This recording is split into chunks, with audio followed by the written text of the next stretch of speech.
Welcome to మెగానన్ TV. Burning topic. Japan అంటే భూకంపం. భూకంపం అంటేనే జపాన్ గుర్తుకు వస్తుంది. ప్రపంచంలో ఎక్కువ భూకంపాలు వచ్చే దేశాల్లో జపాన్ మొదటి స్థానంలో ఉంటుంది.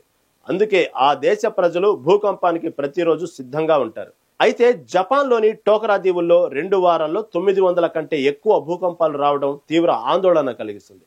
గంటకు సగటున 3 కంటే ఎక్కువ భూకంపాలు నమోదవడంతో ఈ చిన్న దీవుల్లో నివసించే ప్రజలు భయంతో వణికిపోతున్నారు. అసలు ఇన్ని ఎక్కువ సార్లు భూకంపాలు రావడం వెనుక కారణం ఏంటి? ఇది రాబోయే మహా విపత్తుకు హెచ్చరిక? ప్రపంచ ప్రసిద్ధ కాలజ్ఞాని బాబా వాంగా జపాన్లో రాబోయే ప్రళయం గురించి అసలు ఏం చెప్పారు? Watch the story.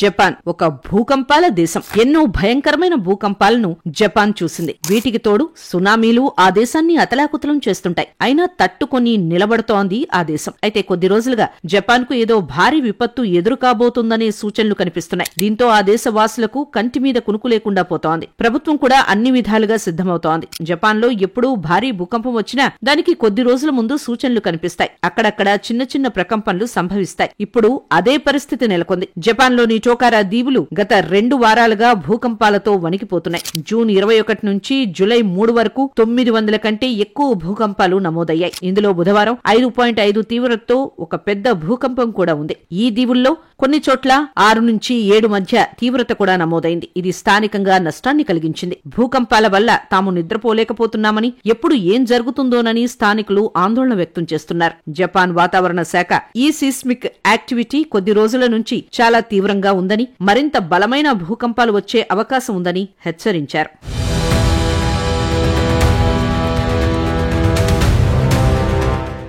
జపాన్ ప్రపంచంలో అత్యంత భూకంపాలకు గురయ్యే దేశాల్లో ఒకటి. సంవత్సరానికి సుమారు 1500 భూకంపాలు నమోదవుతాయి. దీనికి ప్రధాన కారణం జపాన్ భౌగోళిక స్థానం. Japan Pacific Ring of Fire పై ఉంది. ఇక్కడ అనేక టెక్టానిక్ ప్లేట్లు కలుస్తాయి. ఈ ప్లేట్లు ఒకదానిపై ఒకటి జారడం లేదా ఒత్తిడి పెరగడం వల్ల భూకంపాలు సంభవిస్తాయి. టోకరా దీవుల సమీపంలోని సముద్ర గర్భంలోని అసాధారణ భౌగోళిక నిర్మాణం ఒత్తిడికి కారణమై ఎక్కువగా భూకంపాలు వస్తాయని నిపుణులు చెబుతున్నారు. గతంలో 2023 సెప్టెంబర్లో టోకరా దీవుల్లో 346 భూకంపాలు నమోదయ్యాయి. కానీ ఈసారి 900 భూకంపాలు 2 వారాల్లోనే సంభవించడం అసాధారణం. ఈ భూకంపాలు ఎక్కువగా చిన్న తీవ్రత కలిగినవైనప్పటికీ పెద్ద భూకంపం వచ్చే అవకాశం ఉందనే భయం కలవరపెడుతోంది.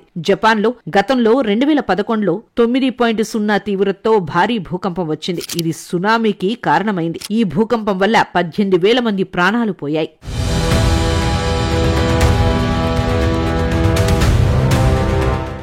Japan Pacific Ring of Fire పై ఉండడంతో భూకంపాలు ఎక్కువగా వస్తున్నాయని శాస్త్రవేత్తలు చెబుతున్నారు. పసిఫిక్ రింగ్ ఆఫ్ ఫైర్ అనేది పసిఫిక్ మహాసముద్రం చుట్టూ ఉన్న ఒక భౌగోళిక ప్రాంతం. ఇది భూకంపాలు, అగ్నిపర్వత విస్ఫోటనాలు ఎక్కువగా జరిగే ప్రాంతంగా గుర్తింపు పొందింది. ఈ ప్రాంతంలో జపాన్, ఇండోనేషియా, ఫిలిప్పీన్స్, న్యూజిలాండ్, దక్షిణ అమెరికా, ఉత్తర అమెరికా తీర ప్రాంతాలకు విస్తరించి ఉంది. ఈ రింగ్ లో భూమి ఉపరితలం కింద ఉన్న టెక్టానిక్ ప్లేట్లు నిరంతరం కదలడం వల్ల ఒత్తిడి పెరుగుతుంది. ఇది భూకంపాలు, అగ్నిపర్వతాలు పేలడానికి కారణమవుతుంది. ఈ రింగ్ ఆఫ్ ఫైర్ ప్రపంచంలో 75% అగ్నిపర్వతాల పేలుళ్లకు, 90% భూకంపాలకు కారణమవుతోంది. జపాన్ ఈ రింగ్ ఆఫ్ ఫైర్ లో కీలక స్థానంలో ఉంది. ఎందుకంటే ఇది 4 ప్రధాన టెక్టోనిక్ ప్లేట్ల కలయిక ప్రాంతంలో ఉంది. ఈ కారణంగా జపాన్ లో సంవత్సరానికి వేల సంఖ్యలో భూకంపాలు సంభవిస్తాయి. టోకరా దీవుల వంటి ప్రాంతాలు ఈ సిస్మిక్ యాక్టివిటీకి అత్యంత దగ్గరగా ఉన్నాయి. అందుకే ఏం జరిగినా ముందు ఇక్కడే మొదలవుతుంది.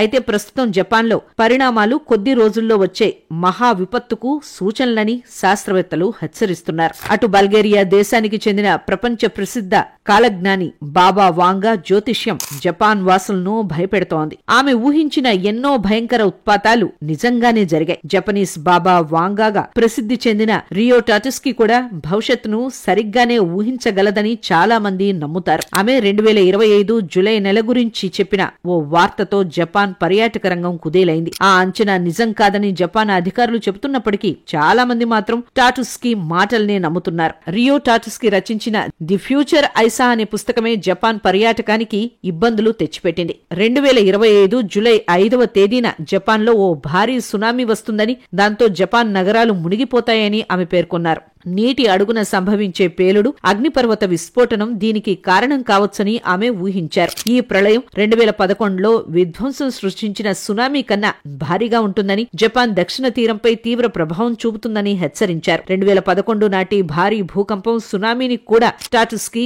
ముందుగానే ఊహించి హెచ్చరించారు. జపాన్, ఫిలిప్పీన్స్ మధ్య సముద్రం మరుగుతున్నట్టు, భారీ బుడగలు ఏర్పడుతున్నట్టు ఆమె ఆ పుస్తకంలో పేర్కొన్నారు. స్టాటస్ కి అంచనాలు, పర్యాటకులు, జపనీయుల గుండెల్లో రైళ్లు పరిగెడుతున్నాయి. స్టాటస్ కి అంచనాల కారణంగా జపాన్ కు వచ్చే విమాన బుకింగ్లు భారీగా రద్దయ్యాయి. జూన్ చివరి, జూలై మొదటి వారాల్లో హాంకాంగ్ నుంచి జపాన్ కు విమాన రిజర్వేషన్లు 83% పడిపోయాయట.